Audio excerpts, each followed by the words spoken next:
no! Breaking news! Portland Trailblazers. Damian Lillard has requested a trade. And now, the Lowe Post. Welcome to the Lowe Post podcast. Early in Los Angeles on Saturday, July 1st, free agency is underway and almost done. Woo! A whirlwind of deals as usual. Not many surprises. Couple big numbers. Some sticker shock. Fred VanVleet getting a 3-year max with the Houston Rockets. Desmond Bane getting a 5-year rookie max, a fun max as Windy calls it, with the Memphis Grizzlies. A lot of stuff happening. Bobby Marks, how are you? You get any sleep? I got 2 hours and went back to the hotel like 3:30.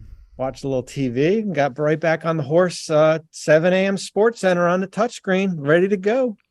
That touchscreen, dangerous beast. It could malfunction. I had teams call me. Not the trade machine is. It's a different. That's a different beast. But the free agent touchscreen, I've had teams call me like, "Hey, how do we get this? Like, how do we?" I'm like we created our Andy from our group and Sean. They created this thing. We've been working on this thing since March. Like, this thing is like created from scratch. Patent and sell. That's the next. That's what we do next. There.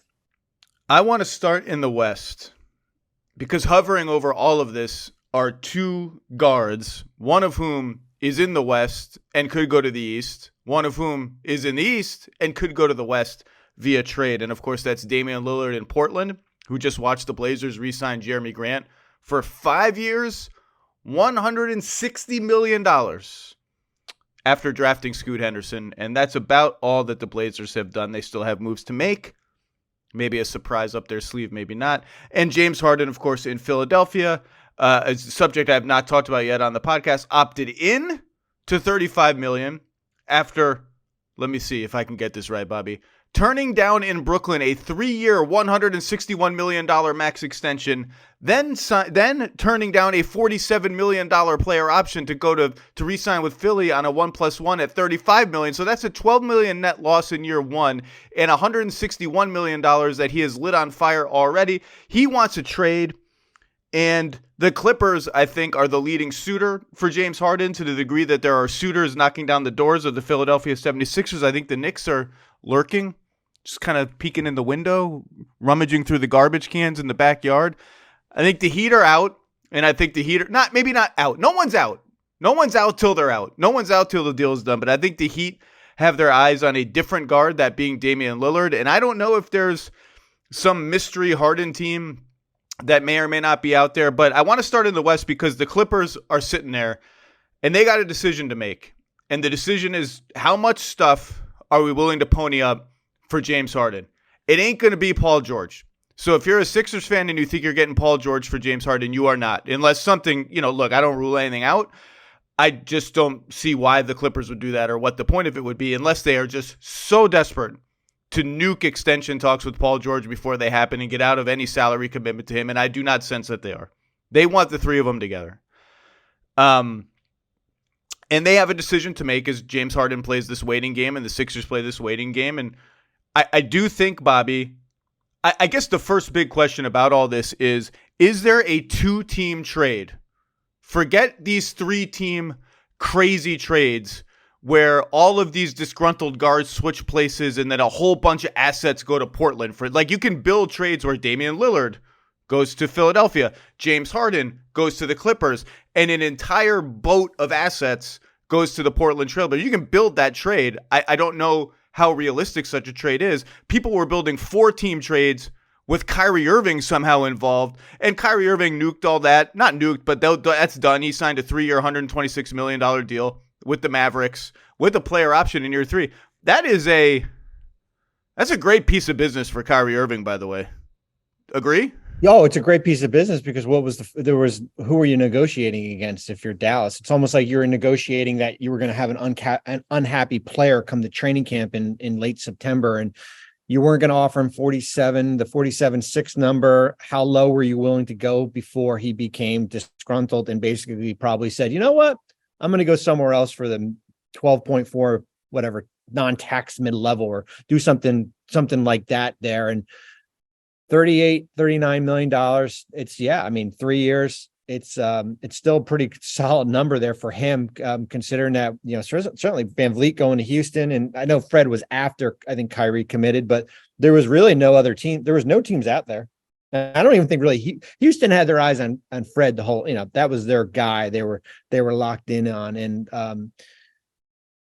the only benefit. Wait, you mean Kyrie's meeting with the Suns didn't happen? Is it still going on? Kyrie's meeting with Houston? Can they still set that up in a conference room somewhere? Kyrie's getting these meetings. He was getting a free mortgage from Phoenix. That's what was coming. These meetings Kyrie was going to have. Oh, you have no means to sign me at all? Oh, there's not even a meeting. We're not in the same place. Can I just have a meeting? Can we pretend there's a meeting? We'll get back to that. And a great deal for Kyrie. Like to get 3 fully locked in years, less than the max, but 40 million plus. After all the that has happened in the last 2 calendar years, is a home run for Kyrie Irving and Chatalia Riley Irving, his agent. Home run deal. Mavs had to do it. Brunson, ghost of Brunson, all that. We know the Mavs had to do it. Kyrie had the leverage in that sense. I do just want to briefly,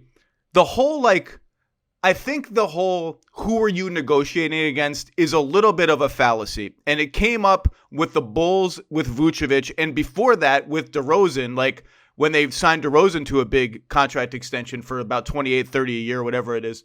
And everyone's like, well, what was the market for him? Who are you negotiating with? If you have no cap room teams offering him any money, just offer him the mid-level and see what happens. And that's just not how the NBA works with big name players. You don't just play the market as coldly as that. You play it. This is a more human environment where you're sending messages to the player, to the agents, to the larger NBA community. So yeah, the Bulls could have played ultra hardball with Vucevic. Maybe they should have been. The Mavericks could have played ultra hardball with Kyrie Irving. I guess they quote unquote should have, because what was the market for him? That's just not how the league works. And I do think when you do that, you open up a Pandora's box of other possibilities coming up and upending your plans. And we are seeing that a little bit with Harden to bring it all the way back. I don't know what understanding was struck between Daryl Morey and James Harden. Obviously, there is nothing binding. None of us were in the room during the conversation, but James Harden turned down all that money in Brooklyn. That's his fault. That was dumb. He should have taken it. He turned down a ton of money in Houston before that. That's his fault. Then he went to the Sixers, and they did this thing where he took less money to get PJ Tucker and Daniel House, and they got dinged with tampering, and we don't want to do that again. And so he's pissed. And is he pissed? Does he have a right to be pissed? I don't know, but he's pissed. So the Western Conference, Clippers, and James Harden. Let's start. Let's just go through the standings in the Western Conference. One thing on Harden, it feels like he missed the memo on the NBA transfer portal, where you can extend with a team that maybe you're not in love with, and then eventually ask to be traded, right? Like if that would have been the smart thing for him to do in Brooklyn, would have to take that extension in the summer of, I think it was 2021, and then ask to be traded in February here. But man, I know we'll go through the scenarios, but he has cost himself so much money, and he'll be 35 as an unrestricted free agent next year because he's not extension eligible. And that's where he is right now. Yep. Take the money and ask for a trade. And the Brooklyn Nets, by the way, are just living this up. They're out of this prison that they were in. It was a prison of golden bars. You get all these stars, you got to do it. It didn't lead them as far as they thought, and it led them to a lot of drama and misery. And now they're just building a team. And they get to lurk out there too for Damian Lillard if they want to. I thought Cam Johnson, 4 years, $108 million. That's a nice deal. When you look at some of these other deals, that's a nice deal. Unrelated, Kyle Kuzma, 4 years, 100 whatever million. That's a good deal for the Wizards. A good deal for Kuzma. It's a good deal for the Wizards. And a lot of these deals, like Jeremy Grant, people are apoplectic over 5 years, $160 million for Jeremy Grant.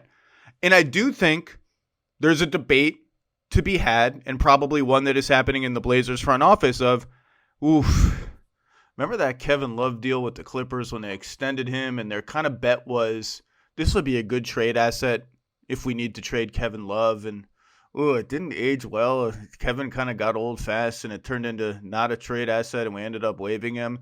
Is that going to happen with Jeremy Grant? Jeremy Grant's 29 years old. He'll be 34 by the end of that deal. It's a rich deal. 5 years, 160, 30-something a pop. But I think what people are missing, Bobby, and this goes for Bane, it goes for all these deals that people are like, whoa, that much money for that dude?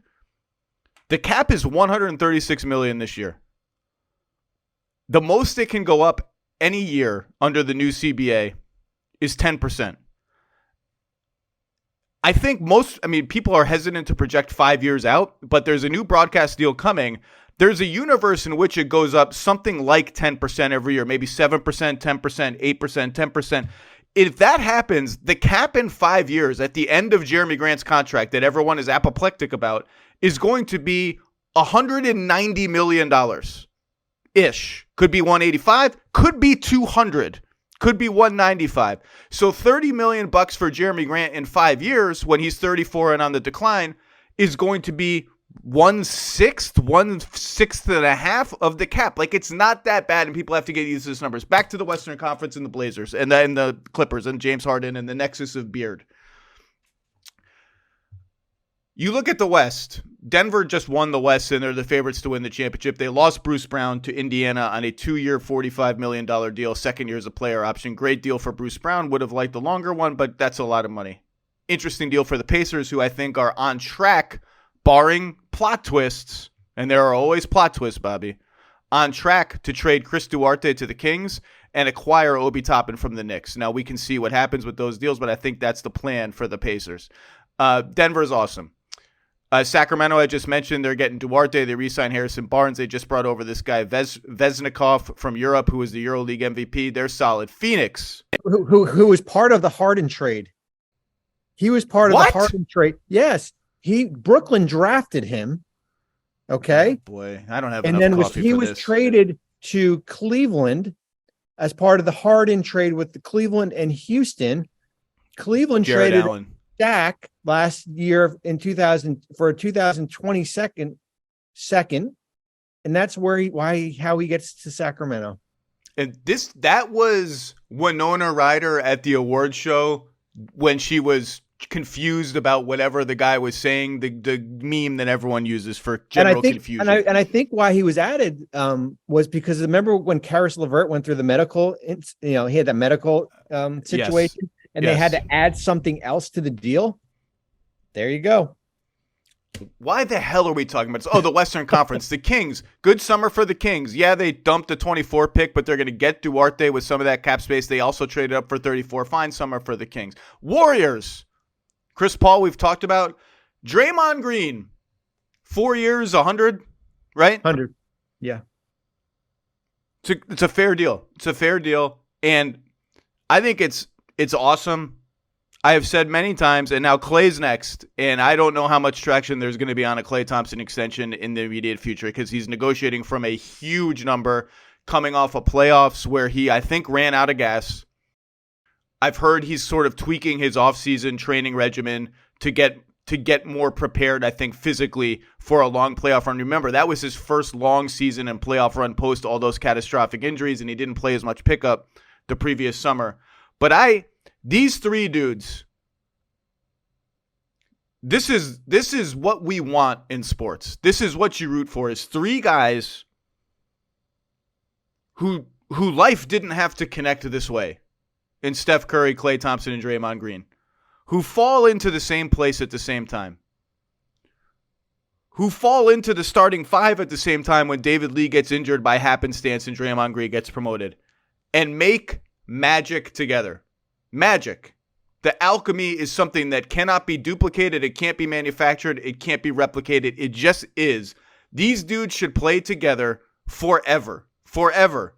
And I don't really care how much Joe Lacob has to pay in luxury tax and all the stuff you put on the touchscreen. Like, it's interesting, it's cool, and it has team building implications for them. Those three dudes, and particularly Curry, built the whole thing. There is nothing without the three of them. The Chase Center What would they even be valued at if they sold the team right now? I have no idea. They bought the team for like $400 million or whatever it was. It would be valued at 15 times that or something like that. Those three guys feel, I've been told, and they should feel this way, like they have equity in all of that. So pay them all the money that you can pay them, or pay them what you think is fair, and they can build a winner together. They should stay together forever. So the Warriors, I think it's time for Moody and Kuminga to step into larger roles too, and I think maybe they'll be ready for that. They'll be solid next year. Phoenix, with the minimum only, I thought just did about the best they could. Keita Bates-Diop, Josh Okogie, Yuta Watanabe, Drew Eubanks, Damian Lee, Metu, all good signings, all fit really well. Bates-Diop shot 39% from three last year. He's a great cutter, great defender. Okogie, we saw they can use him as a screener. Watanabe went through about 2 months where he didn't miss a corner three. Eubanks can switch a little bit. People don't know Drew Eubanks is a little to his game, as people like to say. Can switch a little bit on defense. Good signings. And the biggest winners of day one of free agency, the Los Angeles Lakers, coming off a Western Conference run that I think was real, have undone just about every bit of damage from the Russell Westbrook trade that sent out Kyle Kuzma and Kentavious Caldwell-Pope, and separately they let Alex Caruso walk. They still have to bring back Austin Reeves, and they will. But to get Taurean Prince at the biannual, shot 38% from three, can defend and a little inconsistent at it, but can pump and go and make a play. To get Hachimura at the price that he was kind of looking for with the Wizards extension. And Hachimura, I said this on TV yesterday. Props to Rob Pelinka and Jesse Buss and the whole front office. I didn't see it with Rui Hachimura. I thought he was a little bit empty calories in Washington. I didn't know how he would respond to high-pressure games. And playing with LeBron is intimidating for young players. There have been young players, and particularly shooters, who have folded under the glare of LeBron. And he was awesome in the playoffs, and he was awesome beyond jump shooting that he probably won't be able to replicate every year. But the toughness, the physicality, taking the challenge of guarding Jokic, deflections, posting up smaller guys, playing with effort and focus and intensity. Gabe Vincent on the mid-level, perfect LeBron point guard partner. Just a home run summer for the Lakers, and the West just keeps getting you stacked. Forgot, did you say Jackson Hayes? Jackson Hayes just this morning. Yeah. Why not? Lob catcher. Yeah, I mean, at the vet minimum. Tremendous. And you just go down. We mentioned Kyrie going back to Dallas and all this, and like the West is absolutely stacked. And that's why I think the Clippers have to look in the mirror and look at this James Harden opportunity and ask themselves, are we good enough anymore without him? Are we good enough anymore without a major upgrade? And I don't think they are. And it's not just because those two dudes never stay healthy. I just think the West has risen around them and they have stagnated. That's my sort of lay of the land as we get into the Harden thing. Is there anything from those free agency winners, losers, whatever that you wanted to hit? And if not, let's get into the Harden mess. Yeah, no, I mean, I agree everything. I mean, I gave the Lakers an A at 7 a.m. this morning, and then I bumped them up to an A+ after the Jackson Hayes signing. I just thought they basically, you can run it back, and then you add a mix of players in free agency, stayed over the cap, can still bring back D'Angelo Russell if they want to. I think Portland's going to be interesting for me, and I'm sure we're going to talk about that. As far as, I think they were 28th in defense last year, 29 in the year before, and you look at that bench is young and it's inexperienced. I mean, that's a concern there. But let's get into Harden. I think and we'll stay with the West and with the Clippers here. And I think, I've been up there and I've been saying, expiring contracts, Covington, Batum, Marcus Morris, 2028 first. That ain't getting it done. I don't think that's getting it done. Now, here's the question. Would the Clippers put Terrence Mann in the deal? If I'm Philly, now all of a sudden that gets me a little bit interested as far as a young player, a first round pick, instead of just an expiring contract type package. Expiring flotsam, and jetsam as well. Look, the most important name in all of this that is not being said very often, but needs to be said loud and clear, is Joel Embiid. He is the most important person involved in the entire James Harden mess of a trade landscape. It's not James Harden. It's not Kawhi Leonard. It's not Paul George. It's not Nick Nurse. It's not Daryl Morey. It's not Chuck the Condor. It's not Steve Ballmer. It's Joel Embiid because he's the MVP of the league. And if you trade James Harden, what did you say? Marcus Morris, Robert Covington, Nick Batum, and a 2028 first-round pick? An expiring, 2028. Who the hell knows where any of us will be then? And a package of expiring contracts that will not be on the roster next year. So, look, those guys are fine. Like, Marcus Morris fell out of the rotation. Robert Covington was never really in the rotation last season. Who was the third one? Batum. Batum's good. You still have Maxey. You get a pick. Like, what is that? What is Joel Embiid's reaction to that? You know who would be thrilled if they made that deal? The New York Knicks and every other team that's sitting there waiting to see what the hell happens with Joel Embiid. You mentioned Terrence Mann. I think, look, I don't know what the timing of this is going to be. Ramona has said on TV, Ramona Shelburne, who's very plugged in with Embiid, don't give up on the idea that Harden could come back to the Sixers. When I bring up that idea with people who are in this universe, I am told, like that's the sound I hear over the phone. I don't know if that's possible. Maybe. He opted in. So he's a Sixer. Like, I think that would be the argument for that. He opted in and in doing so surrendered control of his contract for the next season to the Philadelphia 76ers. He's a Sixer. They don't have to trade him. We know everyone, the talking points are out there. Daryl Morey, we saw, he's got the stomach to get uncomfortable, and he did it with Ben Simmons. And I don't know why I'm doing this voice, but it's early and I haven't slept very much.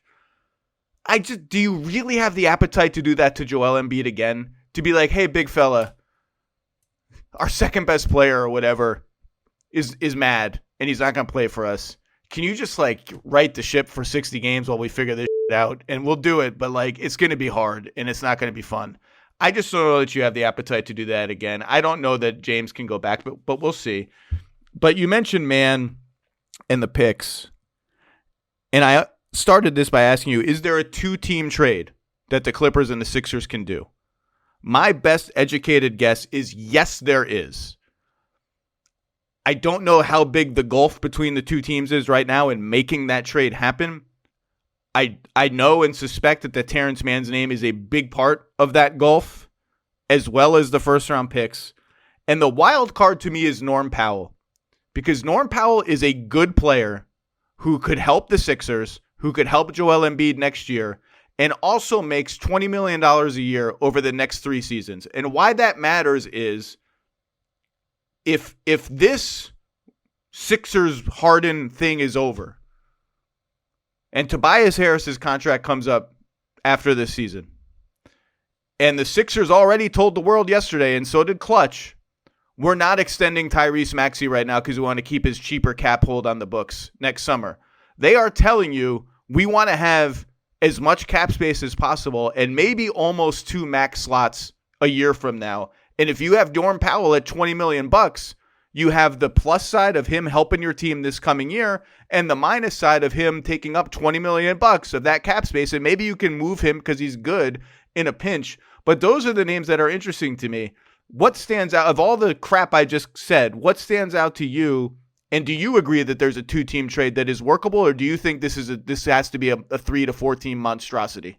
No, I think it's workable because I just don't know how much when you keep on adding in more teams and stuff, like how much is the value of Harden as far as when you look at it. I think you made a good point about Norm Powell. Like, how do you put a stop to Maxey extension talks and then all of a sudden take on an additional $20 million over the next 2, not this year, but years 2 and 3, if you're trying to load up and chase a couple max guys and everything here.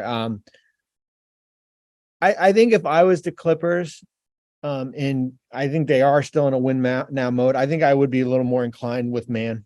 I think I would. I mean, I just think well, what are we doing here? I mean, you've already gone all in. It's almost like the Phoenix approach, right? Like what Phoenix went with Durant, and then Beal comes available, and I know that was under different circumstances. We're already 2 feet in the deep end here, right? We've been since 2019. Like, let's just go all in. Not totally, not 2 picks, but if it's Man and Covington and a whatever, and a 2028 first, like that would be more of an appetite, because I don't think those 3 expirings get it done. And then you look at the rest of the roster, it's Amir Coffey, and it's some minimum guys, and Bones Highland, and you're not trading Paul or Kawhi. It's like it's a process of elimination.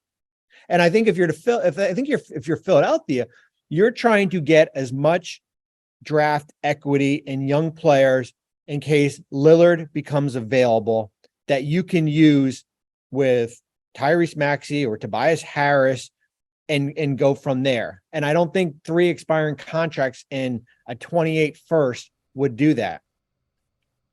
So you bring up Dame to Philly, which I think is very pertinent, whether it is I mentioned before, you can build like 3-team trades, or you can just do, what is effectively a delayed 3-team trade is kind of what you're discussing.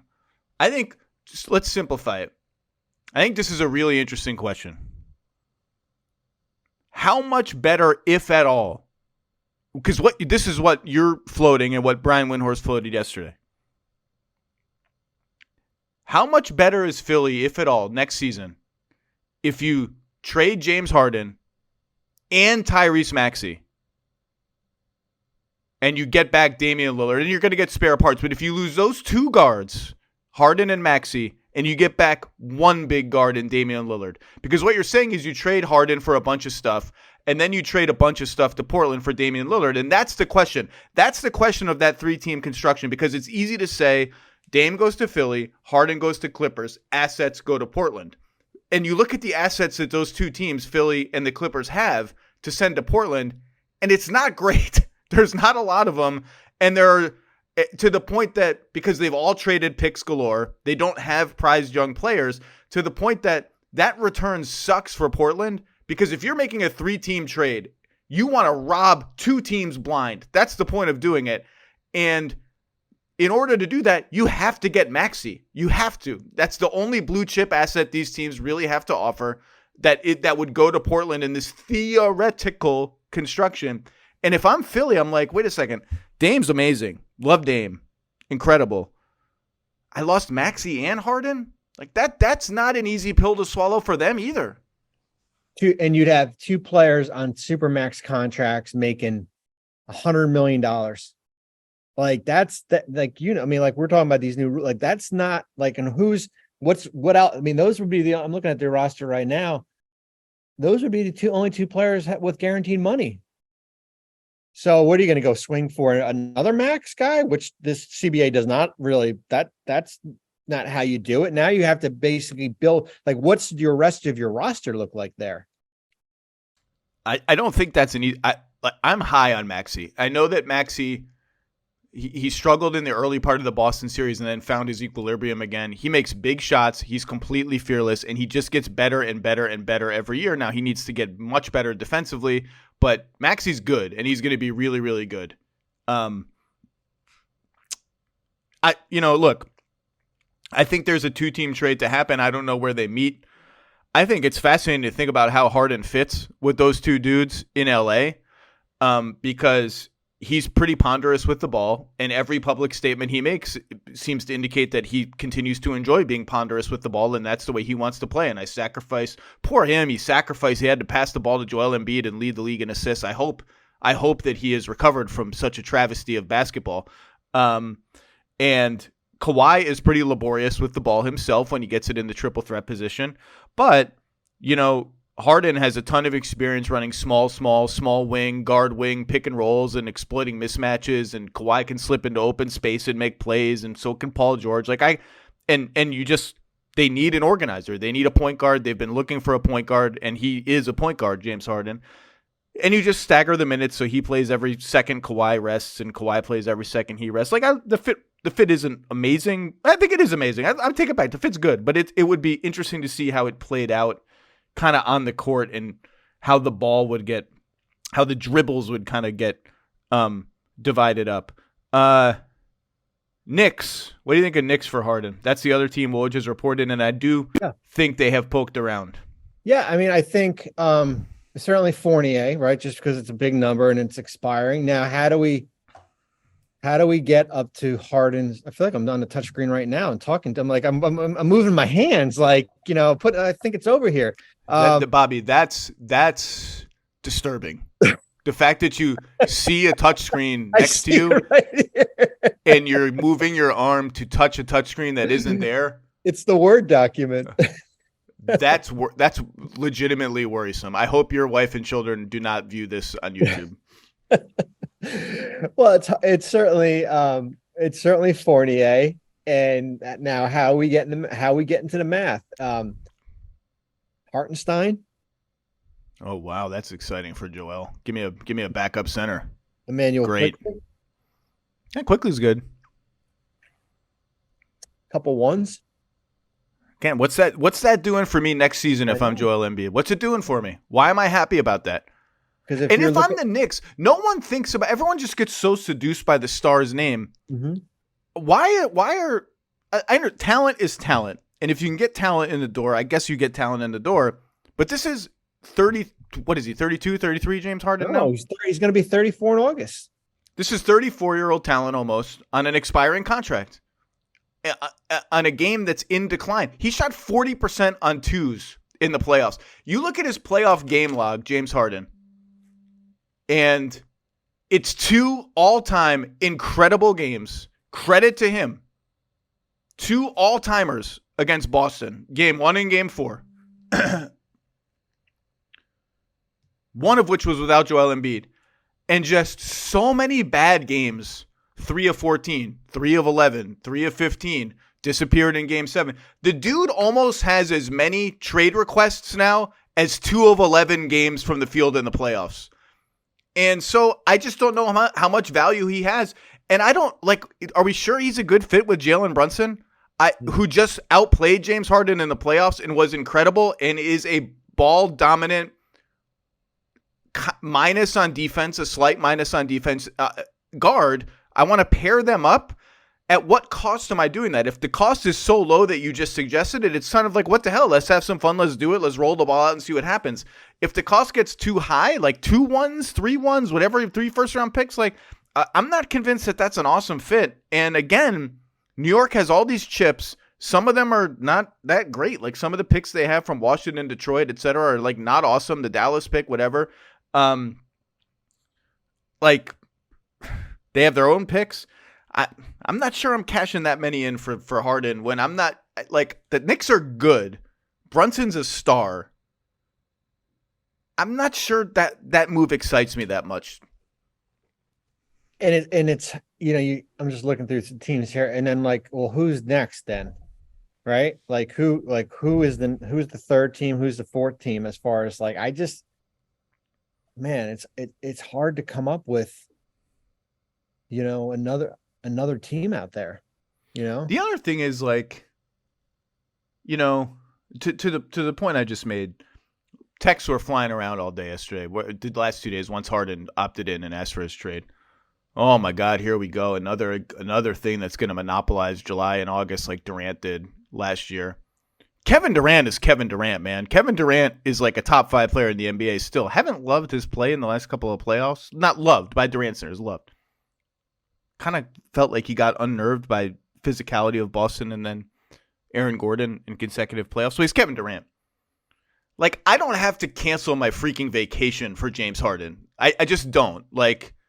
He's not that guy. He's I had him. Look, I was a top 75 voter. I had him on my list. I voted him MVP before. I've written entire pieces in 2018, 2019 about how this dude was changing the geometry of basketball, breaking every defensive scheme, that we knew about, making teams do insane things on defense, like play on his back and do these pick and roll schemes that no one had ever seen before. So I don't want to hear from the Harden fanboys about how I'm being mean to James Harden. I was nice to James Harden. I have been nice to James Harden. He's amazing. He's not that dude anymore that everyone has to cancel everything they're doing to see where he goes in the offseason. And I think that's one of the things the Clippers are asking themselves is like, depending on what the price is, yeah, he's a talent upgrade. He has some skills that we need. Like, do we trust this dude in big games? Like, if in the games that we're going to have to play, do we trust him? And so I don't know what's going to happen. This could be resolved today. It could be resolved next week. It could be resolved in a month. We might be in a staring contest between the Clippers and the Sixers for a while with the Dame thing happening over here and Miami shedding player after player after player because they have tax concerns. Gabe Vincent's gone. Max Strus we'll talk about. Someone else, Oladipo, got dumped to Oklahoma City. Yep. That may be where we are. Any other thoughts on big game, James? Got something. Lillard requested a trade. Oh, breaking news. Perfect. Great timing. You might have to pull Pelton out of the bullpen.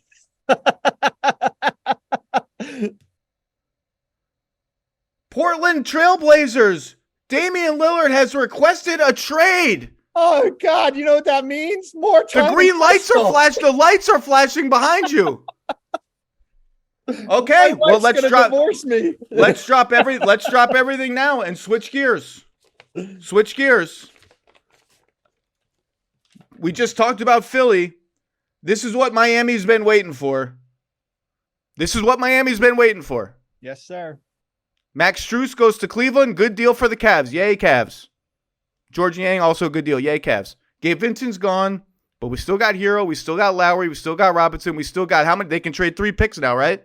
They can trade 28 and 30 and their first this year. Well, it's a good thing they paid Jeremy Grant $160 million. Hey, that contract hasn't been signed yet. Oh God, don't say that, Bobby. I'm just kidding. Okay, well, let's go through the teams. I mean, first of all, let's pause for a second. This is a monumental moment in the history of Portland sports and the NBA of the last 15 years. This is a guy who has been one of the greatest leaders in all of sports, a guy who's been a tone setter, an all-time clutch shooter, maybe the greatest Blazer in the history of all the Blazers. And the Blazers took Scoot Henderson, which I think was the right thing for them to do as a franchise, and they knew the risks. And I think their brain trust legitimately hoped that they could convince Dame to stick around and that they could tweak around the edges, make moves here or there, mid-level exception, a trade. What can we get for Simons and a pick down the line?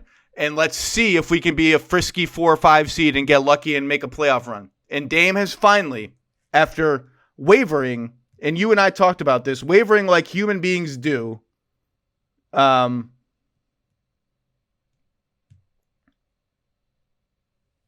has finally requested a trade, and here's Woj saying has requested a trade and the franchise is expected to work to accommodate him. Well, that language right there makes me very happy if I work for the Miami Heat. What else do we need to know? Let's think a little bit more about this. What other teams do we need to be paying attention to? I have said, again, all the teams that have undersized guards already, it's not the best fit. So the Knicks have a whole bunch of assets, right? We can go through other teams like that. I've never really loved the Jaylen Brown for Damian Lillard trade construction for Boston, or for the Blazers for that matter. The Heat and the Nets have been the ones that have been mentioned over and over again. Do you want to dive into those two teams, or do you want to? Let's start with Brooklyn. How's that? Okay. Because they're different than what Miami can offer. Because I think Brooklyn's got the draft assets, right? Like they've got the equity from the Durant trade, 25, 27, 29 first unprotected. They got a pick swap in there in 28, I believe. They got an unprotected from Dallas in 29. Whoa! I'm happy. I'm not happy. I'm just like I'm hopped up, Bobby. Keep talking.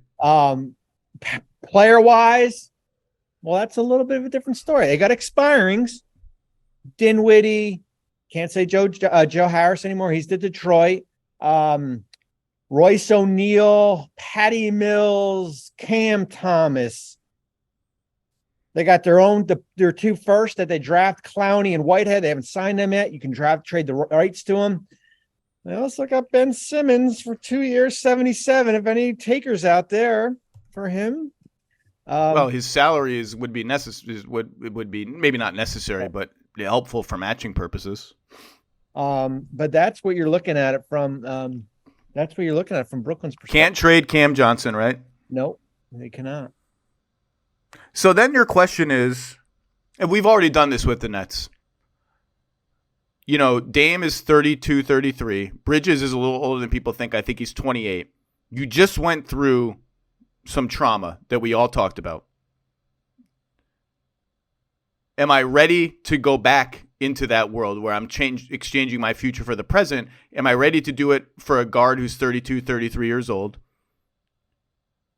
and is a nucleus of Lillard, Bridges, Claxton, and whatever I got left over of my wings? Is that good enough to justify the outlay? I think that's interesting. He's obviously mentioned Mikal Bridges as a guy he'd want to play with, but he's also mentioned Bam Adebayo as a guy he'd want to play with. And to me, you know, that's the hand in glove fit to me is Miami. I mean, you put that dude with Jimmy Butler and Bam Adebayo, I can figure out the rest of the roster later. But, you know, those are the 2 teams that people keep going back to. And I mentioned the small guard thing. Like, it's the same thing with Atlanta. It's got a bunch of trade assets. Like, they got some small guards. Philly, we just talked about Philly. I mean, is there a 2-team trade is there a 2-team Dame trade to Philly that works? I mean, it's Maxey, it's Maxey Harris, and it's 2030, right? It has to be Maxey. It just has to be, right? Yeah. Yeah. And then again, this brings us to the question of, is Harden still on the team? Right. Does the Dame, Harden, Embiid big 3 make sense? Sure, talent-wise it does. Defensively, that backcourt's going to be a little challenge, but Harden can guard up a position. Is that actually workable? I could talk myself into that, but then or am I trading Harden because Harden is unhappy? What am I trading him for? And then again, I'm in that boat of, have I lost Harden and Maxey and gotten Lillard? Am I better?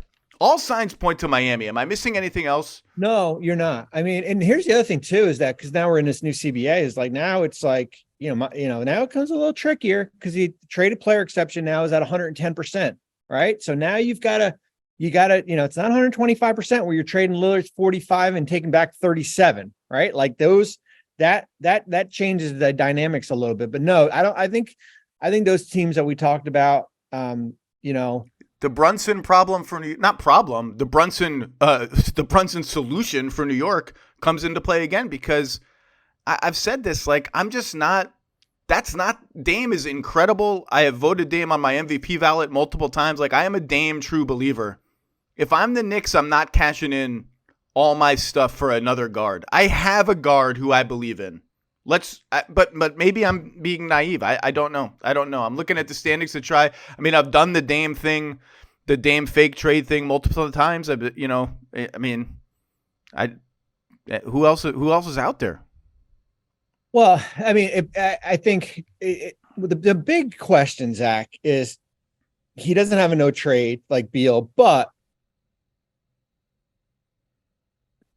Portland will work with him, right? Like, you're not just going to send him to somewhere he doesn't go. So you would think Lillard gives you 5 teams. Maybe he just says Brooklyn, Miami. But what happens if Utah comes into play? Right? What happens if all of a sudden San Antonio says, you know what? Damian Lillard for 4 more years. We've got Victor. We've got picks. We got, Bobby, Utah, I don't see.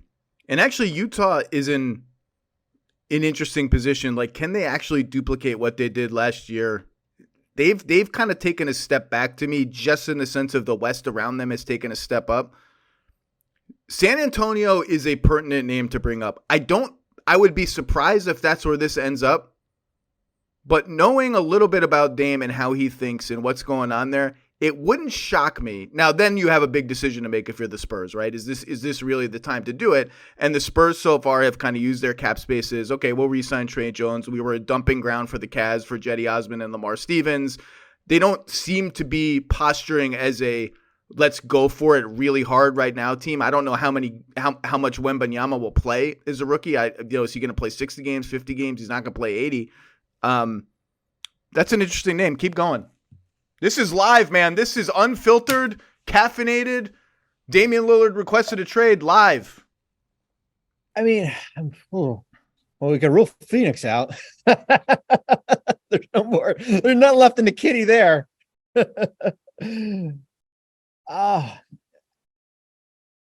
I'm just going through. You said Boston. I don't think Jaylen Brown makes sense. And I'm not doing the Brogdon Time Lord. I mean, if I'm Boston, I'll call. Get Brogdon Time Lord. They have a bunch of picks to offer. And swaps and all that. All the picks and all the swaps I have, I'm going to offer.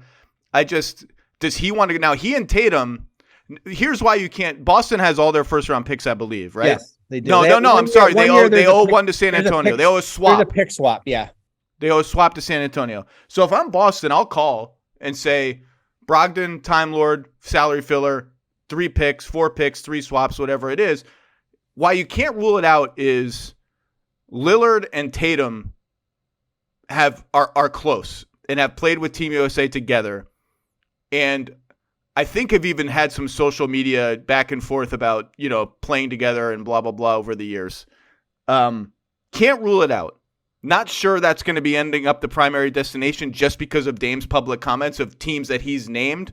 Can't rule it out. And if I'm Boston, I'm making the call because, look, aprons and third aprons and fourth aprons be damned. If I can get him for that, I got to do it. Like, it's Damian Lillard. It's Damian freaking Lillard. I'm making the call. Yeah. I totally agree. I mean, I'm sure we'll hear of the LA teams, but there's nothing with the Lakers at all. Based on, they have nothing. I mean, they have Anthony Davis, right? Like, what does Anthony Davis do for me in a 2029 first? That doesn't do anything for me. Clippers, we'll hear about. Chris Haynes tweeting Miami and Brooklyn are preferred destinations, which we all know, but that just sort of confirms. We know that Chris is very tied into Dame. That just sort of confirms that this is the nucleus. Well, you're gonna see. You're gonna rewind the clock from 2000. You're gonna see Carmelo, a little bit of Carmelo back in 2011, where they're gonna try to pit these teams against each other to try to bid again. And now, if you're we talked about, if you're Brooklyn, like, you just went through this. Right? Like, how much do you think someone else down the road is going to become available? Right? Someone else always becomes available. And if the lights are flat, like, it's like, I feel like I'm at a nightclub right now behind me. Is he the guy you want to go back all in with? Right? So Brooklyn calls him up and say, hey, we'll give you 5 unprotected ones and whatever. I don't think what Miami can offer can trump that. Brooklyn has the better offer, just in terms of pick equity. And if I'm thinking through Portland's thought process, far out Brooklyn picks, and Brooklyn's got extra picks too, coming from several teams, including Phoenix. Far out Phoenix picks are valuable too. Even far out Brooklyn picks. Like, Dame's almost 33 years old. Mikal Bridges is really good. Is he going to be a guy that carries a franchise post-Dame? Obviously, a million unknown things can happen. But I agree with you. They can trump Miami's offer of, well, let's think, what's the best Miami can do? Because you can't be limited in your thought process. Hero, whatever. There's not another salaried player on the Heat that I really need to get, I don't think. Maybe Caleb Martin. Yeah, I mean, would you add Caleb Martin to it? Hero, and then it's filler. But, like, the guys that people are going to forget about in making the fake Heat trade packages are Jovic, and the UCLA kid they just drafted, who's also trade eligible. Jackass. When does he become trade eligible? He's right now. They haven't signed a right now. Yeah, I don't think he's so. If I count those guys as first round picks, and I get 3 more future, you just don't count them as salary. You just got to count. It's just their draft rights. Right, no, but if I count them in my head as the Blazers, is like I'm almost getting 5 future firsts from the Heat if I like those 2 players. That's a good offer. Like, it's not an amazing. It's not. I've said before, like, it's kind of like For Damian Lillard, like, boy, you want the Durant return, right? You want the you want the Gobert return, and it's not quite that, Right. but having just gotten lucky and gotten Scoot, and having in their own estimation drafted a top 3 level player in Shaedon Sharpe, I'm already fast forwarding into the rebuild. If it makes Dame happy and it's palatable to us, that's a deal that I'm not psyched about, but I can make it and feel okay. And I bet there is a certain sense of relief this morning within the Blazers front office. I know they wanted to make it work. They were totally sincere in making it work. But now you just have some clarity. It was like trying to break. No, it was like a, trying to break up with with a girlfriend. That you both wanted to break up and nobody knew how to do it. I mean, so I do think there is a sense of relief here in Portland that finally, and I've said all along, nobody's going to look at Damian Lillard in a different way. Just because come on. Like, this is what I said. This is what I've said about Dame all along.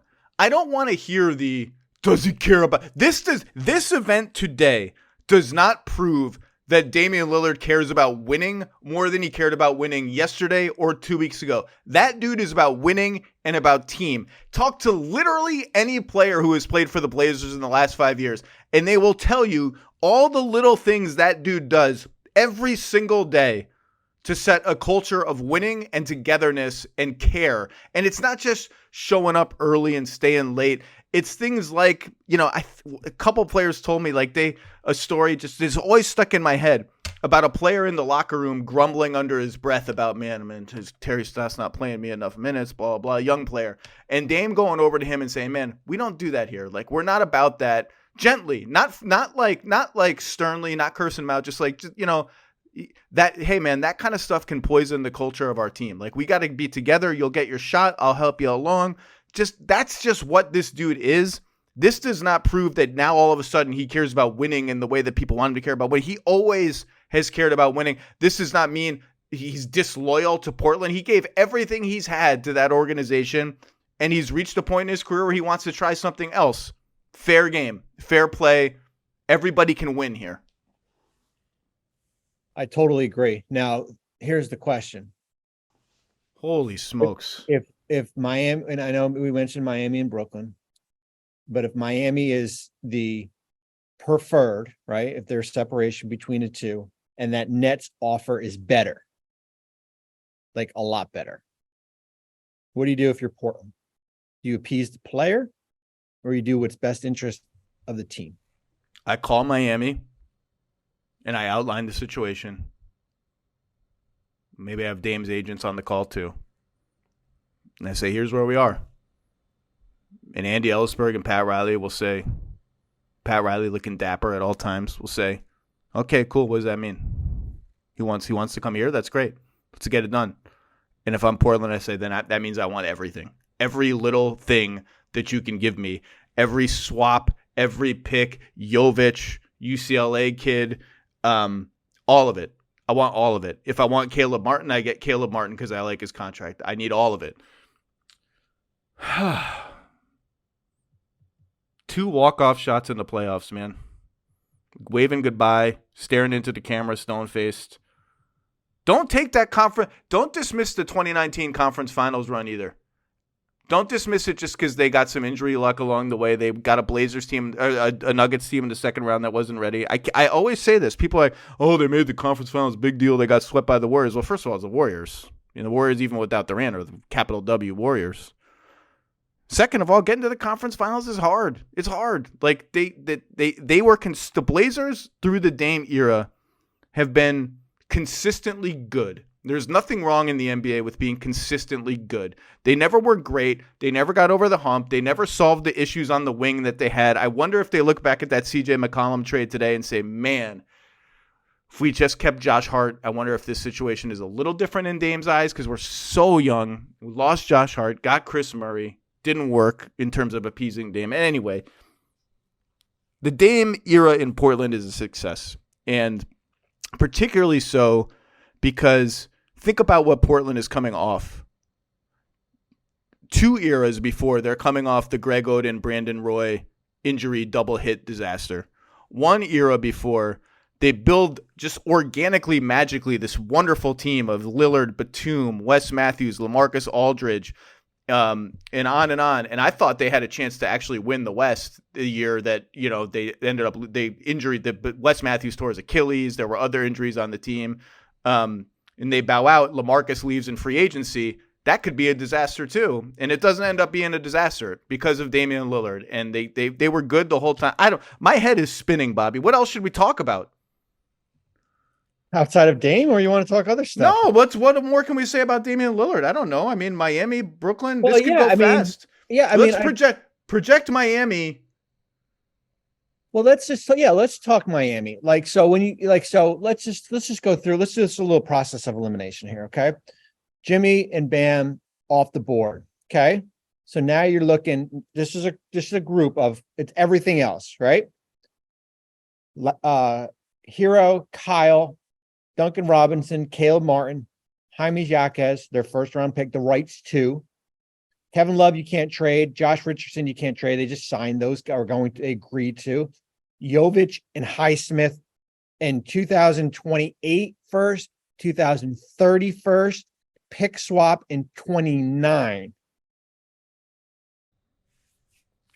I gotta look at what's left over in Miami. I got to look at their seconds. I don't think they got many seconds. Is there anything I can pick away from Portland's roster that's of interest to me if I'm the Heat? Well, no, so here's what I want. This is what I'm going to do if I'm Portland, Zach. Nurkic. I want him in the deal. Get him off the books. I want Nurkic's money in the deal. Goodbye. Yeah, there's not much Nasir Little's a valuable young player for them. For Portland, obviously Sharp and Simons on that trading. Yeah, that's what if I'm Portland, I want Nurkic added to the deal to go off his money. And then you're just building a monster package of salary there, $60 million of contracts each way. And if I'm the Heat, man, they just signed Josh Richardson. That's a nice signing for them. If I'm the Heat, they're pretty thin with Butler, Bam, Lillard. But that's life. I mean, they've lived this life before with star-heavy teams. You need stars to win. Hero's probably going to go. Does that mean Duncan Robinson stays? We just lost Strus and Gabe Vincent, two guys who started every playoff game, basically, in our finals run to Cleveland. Great summer for Cleveland. They could do a pick swap in 27, too. And minimum, they'll get some minimum guys, but the minimum bin has been picked over big time already. Really interesting. It'll be interesting to see how fast this unfolds. I mean, it could go really fast. Woj just tweeted, Heat, Clippers, Sixers, Nets, Heat. I'm sorry, I said Heat already. Heat and Clippers, 76 are three teams all of interest in exploring trades for Lillard. Well, that goes into the three-team universe that we talked about. Yeah. Well, this is life in free agency, man. You start a podcast talking about one thing, you end a podcast talking about another thing. I'm so glad this wasn't an hour from now. Well, we're going on TV soon, so the Heat, the Clippers, and the 76ers. I mean, look, if it's the Sixers, we talked about what the cost would be. If it's the Clippers, I don't know how they get it done. And the Heat, with those three guys, I mean, with those three dudes, that's a killer big three. All those pieces fit together really, really well. Lillard, Butler, Bam. Can we table this for a second? Yeah. Because, look, the trade is going to happen. It's not going to happen. We'll react to it when it happens. Let's talk about some other free agency stuff. Fred VanVleet to the Rockets. What happens now to the Raptors? What do you think? I'm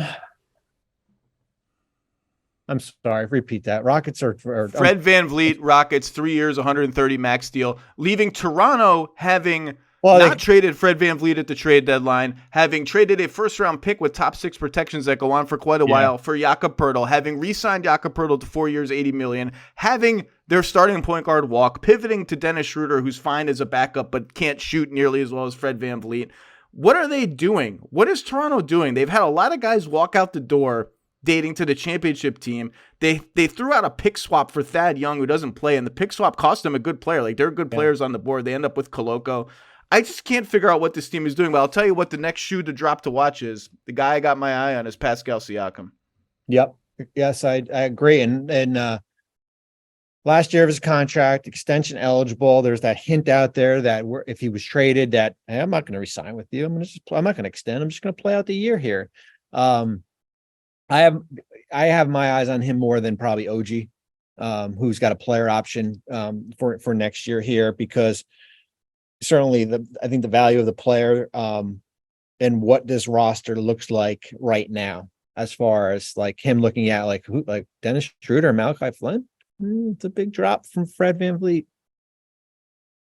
Just a very weird conglomeration of players with not a lot of shooting and not a lot of coherence. And you know that now they're going to turn over point forward duties to Scotty Barnes much more than was the case before. That's a big, big ask for Scotty Barnes, given his own shaky 3-point shot. And just that fit of Barnes, Siakam, Anunoby, it's just three guys who like to operate in kind of the same style in the same places on the floor. Anunoby is a much more willing and better spot-up shooter than the other two. I'm not saying I've heard anything on Pascal. I'm just saying common sense would lead me to think Anunoby, because of his age, I think the Raptors value as part of their core and can fit with Scotty Barnes. Siakam is on an expiring deal. He's extension eligible, so maybe they do the thing like they try to get the extension and get traded later. But if I'm looking at teams like Atlanta, Dallas, now Portland is probably off the board for them as a place to trade Pascal Siakam.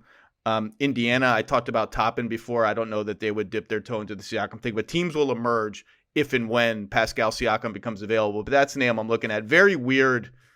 Very weird. And the Gary Trent thing, it's been an uneven couple of years for the Raptors, and they have a first-year head coach who has to figure all this out. It just feels like they're pivoting. And maybe Pirtle, I think, is 27, so maybe they think he can fit into either direction that they go to. Weird, and a loss, I think, for Toronto. Then, not that they should have matched VanVleet, they shouldn't have. That's too much money for Fred VanVleet. He fits the Rockets fine. They need an organizer. They play chaos basketball. And we're still waiting on Brook Lopez, by the way.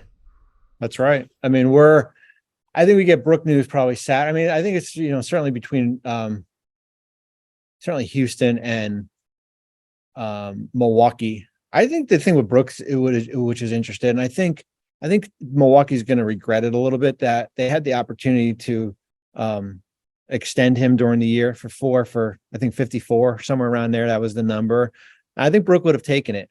I really do. I think there was, I think he would have taken it, that they guaranteed money, and I think it might cost them a little, certainly a little bit more in years. If it's 3 for $60, for example, it might cost them about $6 or $7 million per year extra. What the hell are we talking about? Brook. Fred VanVleet to the Rockets. Richard Jefferson said on TV yesterday, if they get Brook Lopez, he's predicting the Rockets make the playoffs. I think that's a little heady, given the state of the West, as we outlined earlier at the beginning of this podcast that started off being about one thing and being about another thing. Can we talk about Kyrie for a second? Yeah. A little bit more? What do you think of the Mavs as presently constructed? They still have the mid-level to use, I believe, but they have Kyrie and Luka. They signed Seth Curry. I almost said Steph Curry, which would have been a big signing. Seth Curry, another small guard. Tim Hardaway, small guard. Reggie Bullock, mid-sized guard. They got a lot of smaller wings, and then their younger wings, Jaden Hardy, Josh Green, Omax Prosper, can swing to the 3 and the 4 probably. They have a lot. They're depending on these young guys. I think Dwight Powell's likely to come back at center. It's for a team that is so heavily invested, almost $80 million in two guys, two ball handlers, who I think do complement each other offensively, even though they've just scratched the surface of complementing each other. For a team that's that heavily invested in those two guys, they feel kind of uncertain around the edges and young. I think they're interesting, and what they do at the mid-level is going to be interesting too. I'm looking at their roster right now, and it's like you're asking a lot from your 2 draft picks this year, Omax, who I really like. I think you can put him in a game right now. And Lively. And so you've got Luka and Kyrie, Hardaway, Kleber, Lively, Curry, Josh Green, Reggie Bullock, Rashawn Holmes, Hardy, and McGee. I like Hardy. I like what he showed Yeah. last year, but it's a lot of young guys. Yep. And, Josh Green, their trust level in him seems to go up and down with his 3-point shot, which is understandable. But, those two guys, they're going to be a dynamite offensive team with those two guys on the court. And I think we'll see them now with time under their belts run more pick and roll together, which is something they didn't do as much as I thought they were going to do, and get switches and have Luka back people down in the post and kick the ball out for threes. And Kyrie will get their ass in gear in transition a little bit more. And this is a team that needs a kick in the ass to get out in transition. Offensively, I think they're going to be fine. It's just the youth, the size, the defense around them in this Western Conference. Like, nothing is guaranteed to any of these teams. Nothing. It's a good deal for Kyrie, as we said at the opening. Yeah. Go ahead. No. I mean, you're right. I mean, the West. I mean, you're looking at them probably 6 seed, fighting to get playing team, right? I mean, that's kind of just. I mean, hey, things if you just look at this, I mean, they still have. So Curry's number, we reported as the biannual. Which it could be. They still have the full non-tax 12.4 to use. But there's just not, the market's not appealing, as far as what's left out there. Just a lot of restricted free agents. You mentioned Thibault, I think, who now I did. Again. What happens to him, right? Yeah. What do the Blazers have a use for him? And, he obviously brings defense to the Mavericks. We just talked about their defense. He's not a great guarding up a position guy. And the thing with him is, like, how many guys with shaky jump shots am I going to put around these two guys? Like, Josh Green at least can play make a little bit. Like, you can use him as a dribble handoff guy, pump and go guy. Matisse Thybulle looks uncomfortable when he has to do stuff like that. Like, dribbling the ball is arduous for him, but do you bet on the defense and just who else is really left? Shout out Herb Jones, by the way, speaking of betting on defense. What a great deal for Herb Jones and the Pelicans. And that was 4 years, 54. So that's interesting because so usually what happens, second round picks, Zach, sign 4-year deals and they put a team option in the 4th year, because what happens is you decline the option and then you tag them with the restricted tag, because if you play out the 4 years like Jalen Brunson played out, bad things happen, right? Hey, Ramona just tweeted, the Heat is Lillard's preference, but he also has deep respect for the San Antonio Spurs organization. Look, I like deep respect. I assume that means interest in going there. I mean, I have deep respect for a lot of things. Let's get crazy, man. Lillard and Wembanyama? Like, why not? I mean, why not is because the age and the slow playing stuff that I mentioned before. But look, you mentioned them, and I said based on what the little I know of Lillard and how he thinks in his camp, I think it's pertinent to mention them, and it turns out it was pertinent to mention them. Dallas, we were talking about Dallas. This is crazy, man. Whew, Dallas. Kyrie's crowing a little bit on Twitter. Went at Simmons yesterday, said Billy Boy, called him Billy Boy. I don't know if you saw that, which I enjoyed. I didn't see that. That's cool. Like, he should crow. It's a great deal. Now it's just time to play. Now, after all this noise, after the 14th trade request that came out of the super team, that's just an estimation. Now it's time to play. Like, let's see if he can just be an awesome NBA player again. A player that I voted on my All-NBA team. I think 2 seasons ago, whenever he was, maybe 3 seasons ago, I don't know. Like, that guy, be that guy again. I kind of need to see it, because I said when the Mavs traded for him, they traded Dorian Finney-Smith, Spencer Dinwiddie, and a first-round pick. I just said I wouldn't be in the business anymore of having him on my team. And now he's a Maverick. He's locked in for 3 years. Let's see if he makes it work. Like, I think that partnership can work, but let's see if he makes it work. It's time for the drama to be over, and it's time for the hooping to go on. They're summoning me to TV. Is there anything else we haven't talked about? Congratulations, Tyrese Halliburton, no-brainer. Desmond Bane, it's a lot, but again, it's the fun max, and I mentioned the cap is going to go up. It's going to be fine. The Grizzlies are near the second apron next year. Joe Ingles to Orlando. I don't understand it. Great. He can shoot. I would have rather have gone to Max Strus. Cleveland quietly building a good team. Is there anyone else? Can we dismiss ourselves for the day? I think we're good, man. I think we got enough. How many picks do the Spurs have? They've got 12. They've got 2 Atlanta picks coming, right? They got 12. I'm sorry. They got Atlanta, they got Toronto. I got them right here. Let's go through it real quick before we. It's really interesting, Bobby, as I'm thinking about this. What would happen to all the commentators who were criticizing Damian Lillard for not demanding a trade and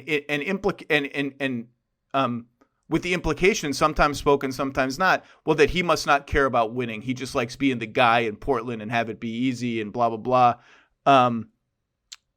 What would those people say if he went to the Spurs? Oh, it'd be great. No, but I'm actually legitimately curious. Like, would they? Because that's not a situation where you can go win the title next year, unless this is move 1 and then move 2 and 3. It would just be an interesting sort of thought exercise of, well, the Spurs are this hallowed organization. It's kind of cool that he respects that. If he actually went there, would people be like, wait, what happened? Does he want to win? Does he not want to win? What's going on? So San Antonio, they got their own. They got a Charlotte first, which I don't know if that will ever get conveyed. They got a Raptors first. That's next year. Then they got an Atlanta first. They got a pick from Chicago. They got another. They got a ton. They got 12 first in the next 7 years here. I don't have anything else to talk about, Bobby. I have a feeling I'm going to be doing another podcast tonight at 10 p.m. talking about how Lillard fits with the Heat. Let's stop and perhaps reconvene.